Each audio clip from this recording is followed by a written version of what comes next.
क्या ज़रूरत थी? हर कोई अब मान रहा है कि बाबा साहब ही संविधान निर्माता हैं, फिर BN राव नाम कहाँ से आ गया? कब अम्बेडकर आए संविधान सभा में? जो व्यक्ति कभी चुनाव नहीं जीता, जो व्यक्ति संविधान सभा में नेहरू के कृपा पर आया, अम्बेडकर के नाम पर झूठी कहानियां गढ़ी। उस कमेटी का नाम ड्राफ्टिंग कमेटी नहीं था, ये भी झूठ है। उस कमेटी का नाम था स्क्रूटनिंग कमेटी ऑन कॉन्स्टिट्यूशन। उसका संविधान निर्माता अगर मोदी कह देंगे तो हम थोड़े मान जाएंगे। सर BN राव को उसके लिए नोबेल पुरस्कार मिला, 4 मानद उपाधियां मिली उनको। योगी जी को आप कह रहे हैं, योगी जी भी भगवाधारी हैं, वो बाबा साहब की बात कर रहे हैं, तो इसमें गलत क्या है? उसको योगी जी बाबा साहब कह करके बुला रहे हैं। भगवान राम के नाम का ढिढोरा पीटते हैं, गांधी का नाम हटा करके जी राम जी योजना लाते हैं, और उसी भगवान राम को गाली देने वाले अम्बेडकर को महिमा मंडित करके करोड़ों करोड़ों रुपए लगा करके उसकी मूर्तियां बनवाते हैं। तो जब जब जरूरत पड़ी देश को, तब अम्बेडकर अंग्रेजों के साथ खड़े थे। अम्बेडकर कहाँ से राष्ट्र प्रेमी हो गए? अगड़ों को मनुवादी कहते हैं, ब्राह्मण क्षत्रिय बनिया, ये सब एक झूठी कहानियां गढ़ी गई समाज को बांटने के लिए। आरक्षण केवल और केवल एक भीख है। यादव समाज है, वो भी इससे पीड़ित है। सर्वाधिक यादव लोग जेल जा रहे हैं। सर्वाधिक लड़ाइयाँ जाटों और यादव की है। सुरसा की मुंह की तरह ये कानून बनेगा, उस सुरसा की मुंह में सबको जाना है। कांग्रेस ने अम्बेडकर को इतना ज़्यादा प्रमोट नहीं किया, उनके नाम को मोदी और योगी की सरकार कर रही है। देखिए, मोदी और योगी दोनों अंदर से अम्बेडकरी बुद्धिस्ट हो चुके हैं। संविधान निर्माता माने जाने वाले बाबा साहब अम्बेडकर, जिन्हें सरकार ने भारत रत्न दिया, और आज लगभग हर सरकारी कार्यक्रम में, हर सरकारी विभाग में उनकी तस्वीरें लगती हैं। और चाहे कोई भी सरकार हो, चाहे कोई भी विचारधारा हो, चाहे जो भी पार्टी हो, वह बाबा साहब को सबसे बड़ा आदर्श और सबसे बड़ा सामाजिक परिवर्तन का समाज सुधारक मानती है। बाबा साहब की बात सभी दल कर रहे थे, सभी संगठन कर रहे थे, यहाँ तक कि अब वो संगठन भी जो बाबा साहब का कभी विरोध करते थे, वो भी अब बाबा साहब के सुर में सुर मिला रहे हैं और उनकी तारीफ़ कर रहे हैं। लेकिन पिछले कुछ महीनों से एक बहस छिड़ी कि संविधान के जो असली निर्माता हैं वो सिर्फ बाबा साहब नहीं, बल्कि BN राव साहब हैं। इस बहस के बाद में तमाम बयान आए, तमाम प्रदर्शन हुए, एक वर्ग बहुत ज़्यादा नाराज़ हुआ। लेकिन इस बहस को जिस व्यक्ति ने छेड़ा, वो व्यक्ति आज भी इस बहस पर कायम है, और वो बाबा साहब के तमाम ऐसी बातें कह रहे हैं जिससे लगता है कि सिर्फ संविधान में जो बाबा साहब को क्रेडिट दिया जा रहा इकलौता, वो क्या सही है? जी हाँ, हमारे साथ इस बहस को छेड़ने वाले आनंद स्वरूप जी महाराज हैं। आप देख रहे होंगे भगवा वस्त्रों में महाराज जी हैं। महाराज, जो भगवा वस्त्र जब माना जाता है कि जो धर्म भगवान की पूजा करता होगा, मंदिर में रहता होगा, लेकिन इन्होंने जो सामाजिक एक बहस छेड़ी, हम इनसे इसी मुद्दे पर बात करेंगे। बहुत बहुत स्वागत है आपका। नमो नारायण। क्या ज़रूरत थी जब सरकार, प्रधानमंत्री, मुख्यमंत्री, हर कोई अब मान रहा है कि बाबा साहब ही संविधान निर्माता हैं, और लिखित में भी है कि बाबा साहब ही उस समय के संविधान समिति के अध्यक्ष थे, और उन्हीं की अगुवाई में, उन्हीं के देख रेख में संविधान की पूरी ड्राफ्टिंग हुई। फिर BN राव नाम कहाँ से आ गया? संविधान में कब अम्बेडकर आए संविधान सभा में? जो व्यक्ति कभी चुनाव नहीं जीता, जो व्यक्ति संविधान सभा में नेहरू के कृपा पर आया, संविधान सभा बनने के 1 वर्ष बाद आया, संविधान के 90% पार्ट बन जाने के बाद आया, उसको संविधान निर्माता अगर मोदी कह देंगे तो हम थोड़े मान जाएंगे। और यही हो रहा था इस देश में।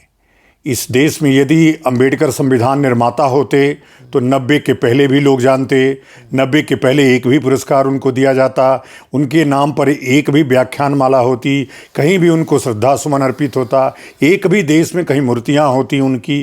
भाई 50 से लेकर के 90 तक का 40 वर्ष का समय पूरा बीत गया, लेकिन अम्बेडकर का कोई सम्मान नहीं हुआ।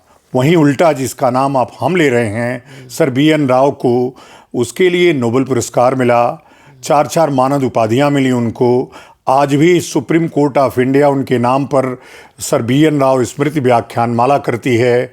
जुडिशियल एकेडमी भोपाल उनके नाम पर सर BN राव स्मृति व्याख्यानमाला करती है। और जितना सम्मान उनको मिला, यूनाइटेड नेशन में भारत का एकमात्र व्यक्ति जिसको यूनाइटेड नेशन ने श्रद्धांजलि दी, एकमात्र व्यक्ति जिसका यूनाइटेड नेशन में आज भी फोटो लगा हुआ है। भारत में फोटो नहीं लगा कोई बात नहीं, लेकिन जो फोटो लगे, जो सम्मान मिला, वो भारत के संविधान के निर्माण के लिए मिला।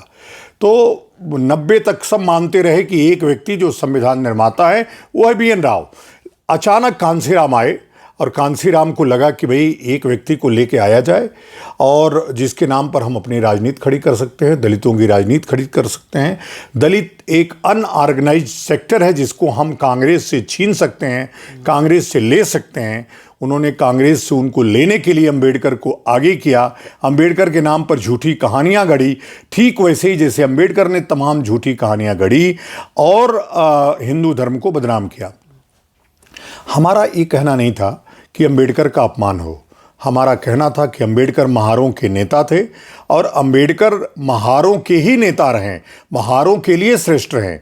जिस व्यक्ति ने भगवान राम को गाली दी हो अपनी किताब में, जिस व्यक्ति ने 22 प्रतिज्ञाएं बनाई हो, ब्रह्मा विष्णु महेश को गाली दिया हो, गौरी गणेश को गाली दिया हो, उसको योगी जी बाबा साहब कह करके बुला रहे हैं, उसको सम्मान दे रहे हैं, उसको भारत रत्न दिया जा रहा है और उसको माने भगवान विष्णु से भी बड़ा करके दिखाया जा रहा है। शर्म आनी चाहिए उन लोगों को जो धर्म के नाम पर जीत करके आते हैं, भगवान राम के नाम पर जीत कर आते हैं, भगवान राम के नाम का ढिढोरा पीटते हैं, गांधी का नाम हटा करके जी राम जी योजना लाते हैं और उसी भगवान राम को गाली देने वाले अंबेडकर को महिमा मंडित करके करोड़ों करोड़ों रुपए लगा करके उसकी मूर्तियां बनवाते हैं। जो मूर्ति का सर्वदा विरोधी रहा, जो इसी को पाखंडवाद कहता रहा, आज उसी के नाम पर देश में पाखंडवाद चल रहा है।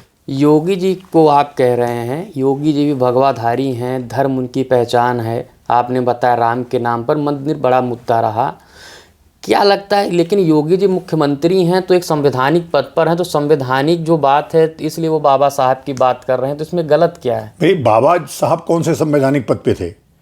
बाबा साहब कौन से प्रधानमंत्री थे नहीं, राष्ट्रपति थे नहीं इस देश के।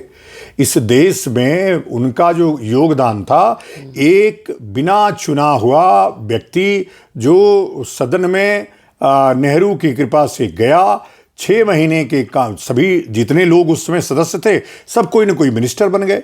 आगे चल करके जैसे ही संविधान लागू हुआ मिनिस्टर बन गए, इनको कानून मंत्रालय मिल गया और कानून मंत्रालय कुछ दिन रहे, उन्होंने छोड़ दिया अपने आप, उसको चले गए।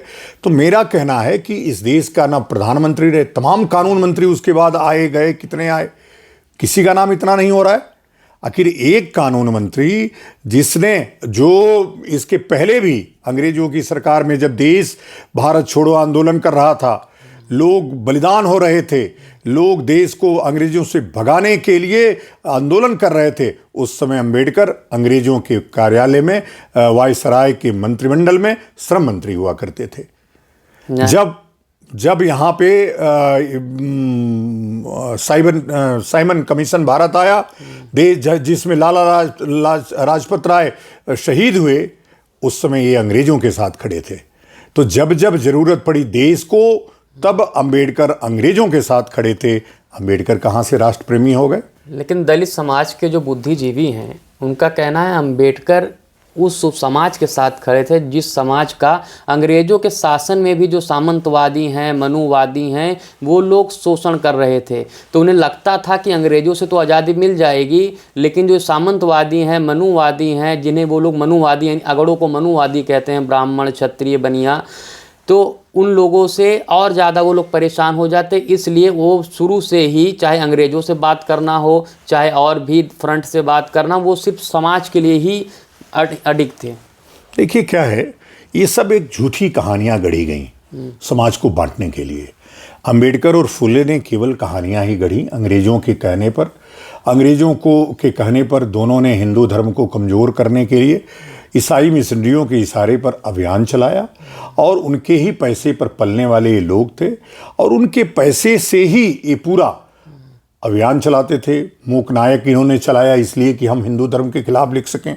उस समय कांग्रेस पूरी तरह से हिंदू धर्म से आच्छादित थी और ये हमेशा कांग्रेस नेताओं के खिलाफ रहते थे।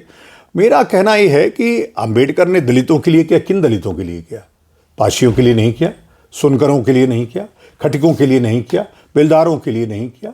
विधायक सांसद वो भी तो बन रहे हैं। नहीं, कौन बन रहा है? इनके कहने से नहीं बन रहा है, इनकी वजह से थोड़े बन रहा है। तो आरक्षण तो कह रहे हैं हाँ, आरक्षण ले आए तो आरक्षण उनके लिए थोड़े ले आए थे।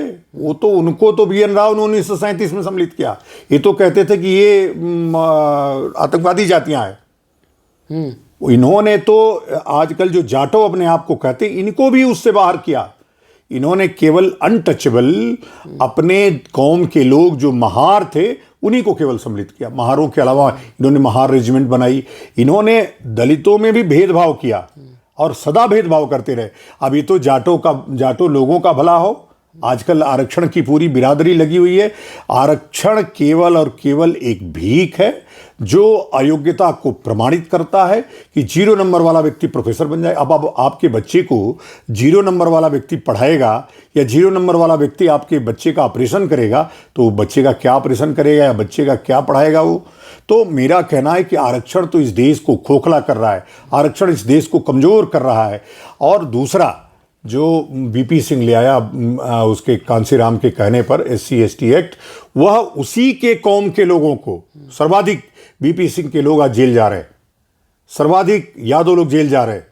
तो यह जितने भी सुरसा की मुंह की तरह ये कानून बनेगा, उस सुरसा की मुंह में सबको जाना है। यानी ओबीसी का जो यादव समाज है वो भी इससे पीड़ित है। अरे बाबा, सबसे ज्यादा सब कह रहे हैं हम बहुजन हैं, यादव कुर्मी ये सब लोग कह रहे हैं हम बहुजन हैं। लेकिन लड़ाइयाँ आप ग्राउंड पे जाइए, कहने से नहीं होगा, नेताओं के बोलने से नहीं होगा। आप ग्राउंड पे जाइए, सर्वाधिक लड़ाइयाँ जाटो और यादव की है। ग्राउंड पे लड़ाइयाँ सर्वाधिक जाटो और यादव की है, इसलिए कि यादव लैंडलॉर्ड है, यादव लैंडलॉर्ड है और ये भूमिहीन है।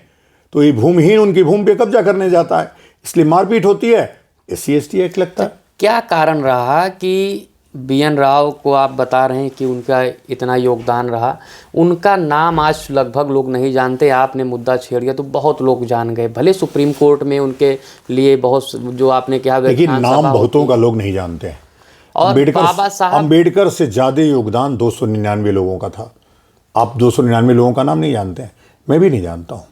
आप TT कृष्णचारी को उसी 7 कमेटी में जो, अच्छा उस कमेटी का नाम ड्राफ्टिंग कमेटी नहीं था, ये भी झूठ है। उस कमेटी का नाम था स्क्रूटनिंग कमेटी ऑन कॉन्स्टिट्यूशन, और वो काम था केवल उसका सर BN राव द्वारा बनाए गए संविधान को स्क्रूटनिंग करना और संविधान सभा को भेजना, इतना ही काम था उसका, इसके अलावा कुछ नहीं था। और एक कई लोगों के 25 नवंबर 1949 और 26 नवंबर 1949 के स्टेटमेंट में है, आप उसको पढ़ सकते हैं। तो तब तक, अच्छा 90 तक किसी ने क्यों नहीं इनको संविधान निर्माता कहा? उसके पहले कहीं कोई स्टेटमेंट दिखाइए, उसके पहले किसी नेता को दिखाइए जिसने कहा हो। ये बीपी सिंह के आने के बाद ही संविधान निर्माता कैसे हो गए? रूप से आप ये कहना चाह रहे हैं कि कांग्रेस ने अंबेडकर को इतना ज़्यादा प्रमोट नहीं किया उनके नाम को, जितना कि मंडल कमीशन आने के बाद में, जनता पार्टी की सरकार आने के बाद में, और आज के समय में मोदी और योगी की सरकार कर रही है। देखिए, मोदी और योगी दोनों अंदर से अंबेडकरी बुद्धिस्ट हो चुके हैं, और इस देश में अंबेडकरी बुद्धिस्ट लागू होगा, आप दोनों काम नहीं कर सकते। हिंदू हृदय सम्राट मोदी बाबा, मैं नहीं कह रहा हूं कि हिंदू हृदय सम्राट हैं कि कौन से आपके लिए होंगे। मैं उस व्यक्ति को हिंदू हृदय सम्राट कहूंगा जो हमारी धर्म संस्थाओं को मजबूत करेगा। हम नहीं कहते कि मंदिरों का कॉरिडोर नहीं बन रहा है। एक कॉरिडोर बनाने में कितने मंदिर गिराए जा रहे हैं वो भी तो चेक करो। एक कॉरिडोर जब काशी का बना, कितने हजारों मंदिर गिराए गए। अयोध्या के मंदिरों में कितने लोग बेघर हुए। कॉरिडोर बनने में कितना नुकसान होता है। तमाम नेता हैं, राजा भैया खुद को सनातनी बताते हैं, सनातन की भाषा बोलते हैं, कहते हैं शस्त्र उठाना पड़ेगा आज के दौर में, शास्त्र से ही काम नहीं चलेगा। वो भी उन्होंने विधानसभा में कहा कि मोदी दूसरे शंकराचार्य हैं। अगर सनातन मजबूत हुआ तो या तो शंकराचार्य के ज़माने में या तो मोदी के ज़माने में। काशी में देखिए, अयोध्या देखिए, दुबई तक में उन्होंने मंदिर बनवा दिया, और आप बता रहे हैं कि वो लोग इंटरनल बौद्धिस्ट हैं। भाई देखो, पूरी दुनिया में सर्वाधिक जो अंबेडकर का प्रचार हुआ, और जब हम अंबेडकर का नाम लेंगे तो राम और अंबेडकर दोनों के एक दूसरे के 36 हैं। अंबेडकर ने कहा राम और कृष्ण दुराचारी थे, अत्याचारी थे। अपनी 22 प्रतिज्ञाओं में कहते हैं मैं ब्रह्मा विष्णु महेश को नहीं मानता, पहला। दूसरा, हम गौरी गणेश को नहीं मानते, हम किसी हिंदू देवी देवता की पूजा नहीं करेंगे, हम हिंदू धर्म को नहीं मानेंगे। ऐसी 22 प्रतिज्ञाएं उन्होंने ली। जो व्यक्ति 22 प्रतिज्ञाएं ले रहा है उसको हम अपना आदर्श कैसे मान सकते हैं? मैं तो विष्णु को मानने वाला व्यक्ति हूँ, मैं ब्रह्मा विष्णु महेश को मानने वाला व्यक्ति हूँ, मैं हिंदू धर्म को मानने वाला व्यक्ति हूँ। मैं उस अम्बेडकरी बुद्धिज्म जिसने 22 बुद्ध ने कभी नहीं कहा, बुद्ध कभी अपने आप को सनातन धर्म से अलग किए भी नहीं, लेकिन ये लोग जो थे इन्होंने सनातन धर्म को बर्बाद करने के लिए बुद्धिज्म को अम्बेडकर ले आए और उसमें रिफॉर्म करके 22 प्रतिज्ञाएं बनाए। आप क्या तो कहना मेरा कहना यह है कि यदि मोदी अम्बेडकर को अपना आदर्श मानते हैं तो ये मान करके चलिए कि अपना ये जो हिंदू धर्म है उसके साथ छल है, उसके साथ धोखा है। और फिर जैसे भारत विदेश में जाते हैं तो कहते हैं दुनिया ने युद्ध दिया और हमने बुद्ध दिया। बुद्ध ने क्या दिया? बुद्ध ने हमसे अफगानिस्तान ले गए, बामियान ले गए, श्रीलंका ले गए, बर्मा ले गए हमसे, यही तो किया। आप कह रहे हैं बुद्ध ने कुछ कहा नहीं, अब फिर खुदे कह रहे हैं कि बुद्ध ये ले गए, अफगानिस्तान ले गए। मैंने कहा बुद्ध ने कभी नहीं कहा कि हम सनातन धर्म से अलग हैं। अगर नहीं होते तो अलग धर्म क्यों बनवा देते? उसके हमारे 127 संप्रदाय हैं, सब सनातन धर्म से अलग हैं। धर्म बने बाद में सनातन को आगे 127 संप्रदाय हैं। जब लोग नाखुश थे तभी तो नया धर्म 127 संप्रदाय हैं हमारे, खड़ दर्शन है हमारे, तो हम लेकिन हैं तो एक ही ना सब। ये उंगलियां अलग अलग हैं कि नहीं है, लेकिन मुट्ठी बंद हो तो एक हो जाते हैं। आपने बुद्ध धर्म की बात की, गौतम बुद्ध का जो बौद्ध धर्म है और जो आप कह रहे हैं कि अंबेडकर का बौद्ध धर्म, दोनों में कोई समानता नहीं, दोनों एक दूसरे को मानते भी नहीं। बिल्कुल समानता बिल्कुल। दलाई लामा अंबेडकर को कहाँ मानते हैं? दलाई लामा जो इनके बनते हैं वो घूमते रहते हैं चिरकुट की तरह। अंबेडकर वाले जितने बनते हैं अम्बेडकरी है, उनको देखने से ही बदबू आती है शरीर से उनके। तो ये, और उनको देखिए उनके चेहरे पे तेज है, चूंकि तपस्या है उनकी, वो उनके अंदर अहिंसा व्याप्त है, इनके अंदर हिंसा व्याप्त है। दोनों में बहुत अंतर है। जो बुद्ध के लोग हैं, दलाई लामा के लोग हैं, उनके अंदर अहिंसा व्याप्त हो चुकी है तपस्या और साधना से। भारत में जो बुद्ध धर्म है, चाहे आप अंबेडकर का बौद्ध रख लीजिए, चाहे गौतम का मान लीजिए, राजनीतिक जो क्षेत्र है इसमें सनातन के विरुद्ध ही बौद्ध धर्म को इस्तेमाल किया जा रहा है, जबकि बौद्ध भगवान बुद्ध को शांति का प्रतीक माना जाता है। लेकिन बुद्ध के नाम पर जो नेता बयानबाजियां करते हैं उससे तो सिर्फ अशांति फैलती है। बिल्कुल, वही तो कह रहा हूं मैं। इनमें पूरी अशांति है, इनमें उनमें हिंसा है और उनमें शांति भी है और पूरी तरह से अहिंसा व्याप्त हो गई है। तो दोनों में दो अंतर है। जो रियल बुद्धिज्म है उसमें अहिंसा है, शांति है, इनमें अशांति है और हिंसा है। तो ये समझना पड़ेगा। बहस तो आपने छेड़ दी, लेकिन बहस मंजिल तक पहुंचेगी? क्योंकि देखो क्या है, अभी तो मैंने शुरुआत किया है। और लोग अब मानने लगे हैं कि संविधान निर्माता वास्तव में BN राव थे, और हम वही नहीं मानते, ये तो अम्बेडकर माने हैं। अम्बेडकर ने ही इस बात को कहा है कि यदि वास्तव में किसी को संविधान निर्माण का श्रेय जाता है तो वो हैं सर BN राव। 26 नवंबर 1949 को उनका भाषण केवल और केवल सर BN राव पे है। आपके बयान के बाद में बहुत सारे जो ब्लॉगर, पत्रकार थे, यूट्यूबर थे, उन्होंने बाबा साहब के या अम्बेडकर के उस पेज को किया। उन्होंने लिखा कि एक तारीफ उन्होंने की थी, जैसे कोई कप्तान, जैसे कपिल देव टूर्नामेंट जीते तो कपिल देव का नाम हुआ, उन्होंने अपने प्लेयर के बारे में तारीफ़ की। धोनी जब जीते तो धोनी का नाम हुआ, उन्होंने अपने प्लेयर्स के बारे में तारीफ़ की। तो वैसे उनके टीम के सदस्य थे तो इसलिए उनका योगदान था तो तारीफ़ कर दी, कोई बड़ी बात थोड़ी ना उसमें। नहीं, उनकी टीम के प्लेयर नहीं थे वो तो यही तो सबको पढ़ना चाहिए ना। जब कैबिनेट मिशन आया तो दो संस्थाएं बनी, एक संविधान निर्माण कार्यालय जिसका मुखिया BN राव को बनाया गया, और एक संविधान सभा जो चुन करके आएगी। संविधान सभा का मुखिया डॉक्टर राजेंद्र प्रसाद बने। ये क्या थे? ये 22 कमेटियों में नेहरू इन्हें क्यों लेकर आए? इनको नेहरू नहीं लाए। आपने कहा शुरू में नेहरू की कृपा से आए। मैंने कहा, बावेल ने रिक्वेस्ट किया नेहरू को कि अगर हम लोग उसको नहीं लाएंगे तो देश भर में एक बदनामी होगी, उसको ले आइए। तब जाकर के एक मेंबर को इस्तीफा दिलाया गया और उनके जगह पर निर्विरोध करके इनको ले आया गया। भाई 2 बार चुनाव हार गए संविधान सभा का ही हो, एक बार मुस्लिम लीग से लड़े थे, मुस्लिम लीग पाकिस्तान ले गई तो चले गए, फिर दोबारा लड़े सीट से हार गए। आज तो जो खुद चुनाव हार गए थे भीमराव अंबेडकर, आज तो उनके नाम पर देखिए सरकारें बन रही हैं, सरकारें गिर रही हैं। लोग कहते हैं हाई टेंशन तार है, किसी की ताकत नहीं कि छू ले, दूर से ही दग ब्लास्ट हो जाएगा। अब ये है कि हमने तो छू लिया है, हमको कुछ हुआ नहीं। अरे आप भगवाधारी हैं इसलिए। हाँ, तो जो भी है इसका मतलब भगवा का करंट उसके करंट से ज़्यादा है। तो पहली बार किसी भगवाधारी व्यक्ति का सामना एक अधार्मिक व्यक्ति से, देशद्रोही व्यक्ति से हुआ है। निश्चित रूप से अंबेडकर की सत्ता नस्त नाबूद करना इस भगवाधारी का काम है। क्या कैसे आप क्या पूरे देश में भ्रमण करेंगे? इस देश में एससी एसटी कानून की समाप्ति, इस देश में अंबेडकरवाद की समाप्ति, यही 2 लक्ष्य हैं हमारे। इसको पूरा करके रहूंगा। आप फिर से चाहते हैं कि जो दलित वर्ग है, जो भूमिहीन, उन्हें जो सामंतवादी लोग हैं मारे? कभी कोई मारा ही नहीं था, पीटे कभी नहीं मारा था, ये सब गलत है। खदेड़े कभी ऐसा हुआ ही नहीं था। जमीनें छीन ली, ये सब जो ऐसा लोग कहते हैं। ऐसा लोग कहने से तो नहीं होगा। बहुत लोग तो हांडी और उसकी झाड़ू की कहानी कहते हैं। आपने देखा कभी? आपके बाबा ने सुनाया कभी? अब आप सुना दीजिए। तो आप हमारे नहीं, वो ये सब कहानियां गढ़ी हुई कहानियां हैं। ये वामपंथियों की गढ़ी हुई कहानियों को दलितों ने विश्वास किया। अंतिम सवाल, आपके पास समय कम है। क्या आप चाहते हैं, क्योंकि जिस भाजपा की विचारधारा धर्म की थी, आपने बताया इंटरनल रूप से अब वो लोग अंबेडकरवादी हो गए हैं, अंबेडकरी बुद्ध हो गए हैं। मोदी को और यहाँ पर मुख्यमंत्री योगी आदित्यनाथ को, और जितने मुख्यमंत्री हैं, आप उत्तराखंड से आते हैं, हरिद्वार से, वहाँ पर धामी हैं, मोहन यादव हैं, भजन लाल शर्मा है राजस्थान में, इन लोगों से आप क्या अपील करना चाहते हैं? नहीं, मैं यही अपील करना चाहता हूँ कि जिस अंबेडकर ने हिंदू धर्म का इतना घनघोर विरोध किया, उसका महिमा मंडन बंद कीजिए।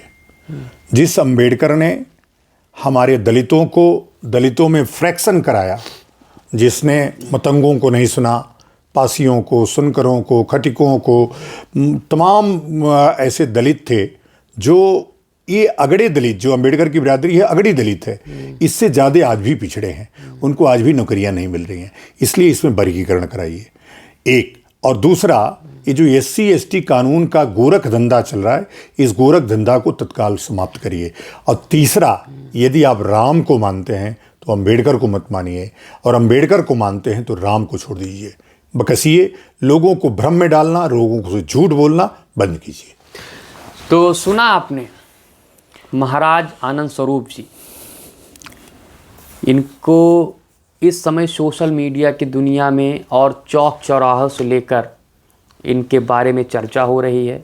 लोग जो बहस इन्होंने छेड़ी है उसकी चर्चा कर रहे हैं। कुछ लोग इनकी तारीफ़ कर रहे हैं, कुछ लोग बुराई कर रहे हैं। लेकिन जो चिंगारी इन्होंने छेड़ी है वो कितनी बड़ी मशाल बनेगी, या फिर सिर्फ एक बहस बनकर ही ख़त्म हो जाएगी, या फिर इसमें कुछ बड़ा होगा, ये तो आने वाला वक्त बताएगा। लेकिन भीमराव अंबेडकर और वर्सेस BN राव, जो ये एक बहस चली है, ये भी कितनी लंबी चलेगी, ये देखने वाली बात होगी। कैमरामैन आलोक के साथ रमन मिश्रा, NTTV भारत।